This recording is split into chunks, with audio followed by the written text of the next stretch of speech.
El DSM-5, el trastorno negativista desafiante, cumple con una serie de patrones dentro de los cuales podemos destacar el enfado, la irritabilidad, las discusiones, las actitudes desafiantes o vengativas que por lo menos pueden durar 6 meses. Se manifiesta por lo menos 4 síntomas y se exhibe durante la interacción por lo menos de un individuo que no sea su hermano. Se debe considerar la persistencia y la frecuencia de estos comportamientos para distinguir los que se consideren dentro de los limitantes normales de los sintomáticos. En los niños de menos de 5 años el comportamiento del trastorno negativista desafiante debe aparecer casi todos los días durante un periodo de 6 meses por lo menos. En los niños de 5 años o más el comportamiento debe aparecer por lo menos una vez por semana durante al menos 6 meses. Si bien estos comportamientos de frecuencia se consideran el grado mínimo orientativo para definir los síntomas, también se debe tener en cuenta otros factores como por ejemplo la frecuencia y la intensidad de los comportamientos. Si los comportamientos regresan los limitantes dentro de lo normal para el grado del desarrollo del individuo, también su sexo y su cultura.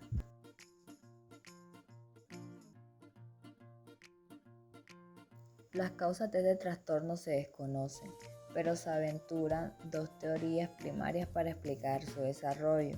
Una teoría del desarrollo sugiere que los problemas comienzan cuando los niños tienen entre 1 y 2 años y medio de edad. Los niños y adolescentes que desarrollan este trastorno pueden haber tenido dificultades para aprender a separarse de su figura de apego primaria y desarrollar habilidades autónomas.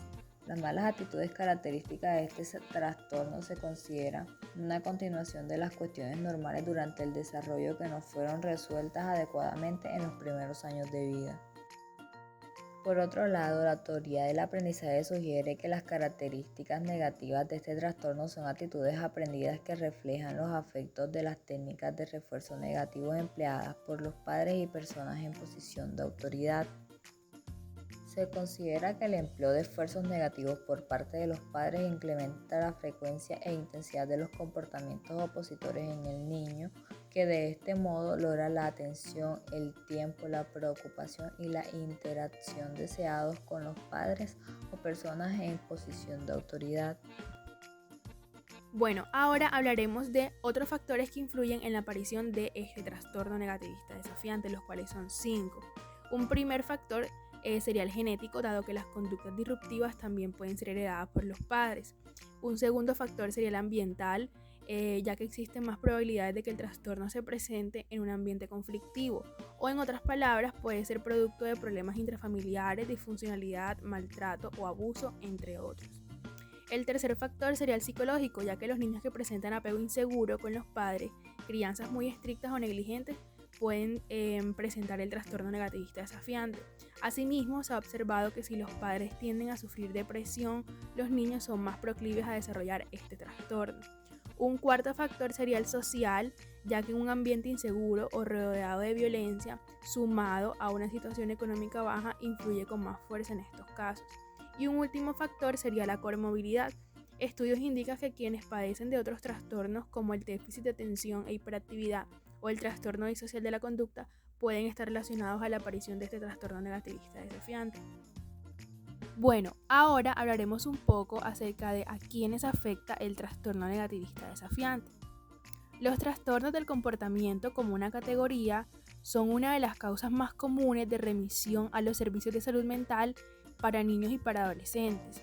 Las estadísticas indican que el trastorno negativista desafiante afecta alrededor del 20% de la población en edad escolar, y este trastorno específicamente es más común en los niños que en las niñas.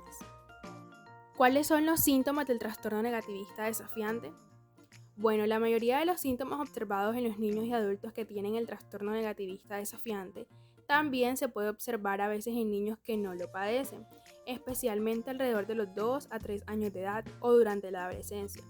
Muchos niños, especialmente cuando están cansados, con hambre o disgustados, tienden a desobedecer, discutir con sus padres y desafiar la autoridad. Sin embargo, en los niños y adolescentes que padecen el trastorno negativista desafiante, estos síntomas ocurren con mayor frecuencia y pues de alguna forma logran interferir en el aprendizaje, la escuela y la relación con las demás personas.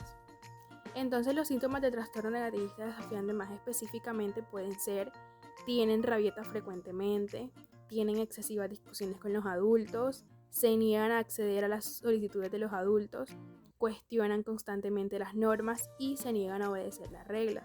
Su comportamiento está dirigido a molestar o enfadar a los demás, incluyendo a los adultos. Culpan a otras personas por su mal comportamiento o errores. Los demás les causa fastidio con facilidad. Tienen frecuentemente una actitud de enfado. Hablan con severidad o poca amabilidad. Se comportan deliberadamente de formas que suscitan la venganza.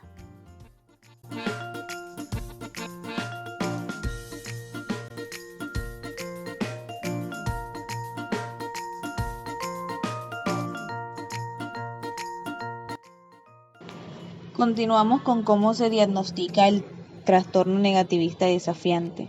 Cuando un niño padece este trastorno, es indispensable que un profesional se encargue de diagnosticar mediante una evaluación completa, de manera que se confirme con certeza que el niño presenta el trastorno. Esta evaluación también debe determinar si existen otros desórdenes presentes en el niño, tales como trastornos de ansiedad, trastorno bipolar, depresión, trastorno por déficit de atención e hiperactividad o ciertos trastornos de aprendizaje.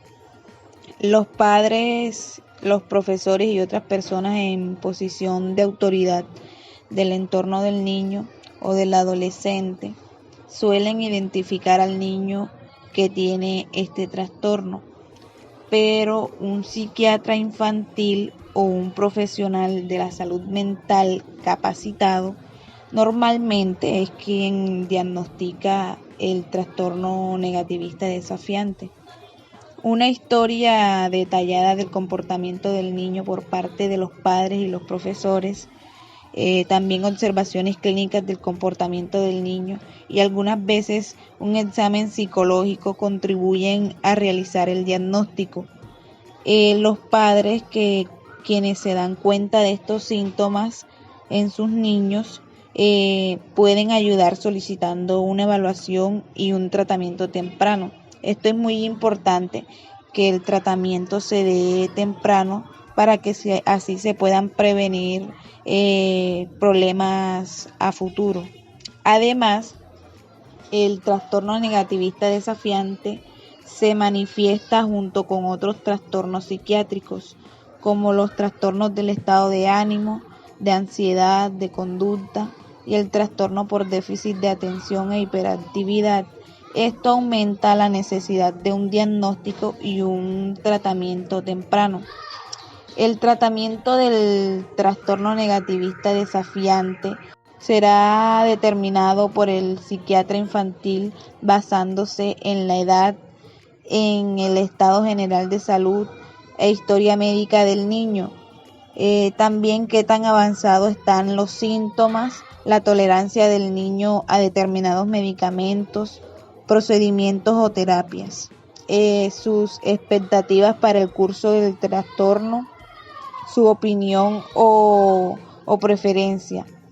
Este tratamiento puede incluir una psicoterapia individual, que ésta se suele emplear con un enfoque cognitivo-conductual para aumentar la capacidad del paciente de resolver los problemas y sus habilidades de comunicación y las habilidades de control de la ira. La terapia familiar también a menudo tiene como objetivo la introducción de cambios en la familia, por ejemplo, como mejorar la capacidad de comunicación y fomentar la interacción entre los miembros de la familia. La crianza de los niños que tienen este trastorno también puede ser una tarea muy difícil para los padres. Es por esto que los padres también necesitan apoyo y comprensión para desarrollar enfoques más eficaces para la crianza de estos niños. La terapia de grupo con los compañeros a menudo se enfoca en desarrollar y utilizar las capacidades sociales e interpersonales. Y los medicamentos que, si bien no se consideran eficaces para el trastorno negativista desafiante, también se pueden utilizar si están presentes otros síntomas o trastornos, como por ejemplo los que mencionamos anteriormente. Bases neuropsicológicas del trastorno negativista desafiante. Fonseca, Parra y Rey en 2013 realizaron un estudio en el que indicaron que quienes padecen este trastorno pueden presentar ciertas características a nivel neuropsicológico. Dentro de sus hallazgos encontraron un menor desempeño en las habilidades metalingüísticas, conceptuales y de expresión verbal. Adicionalmente, manifestaron que había una menor capacidad de organización, flexibilidad cognitiva al momento de tomar decisiones.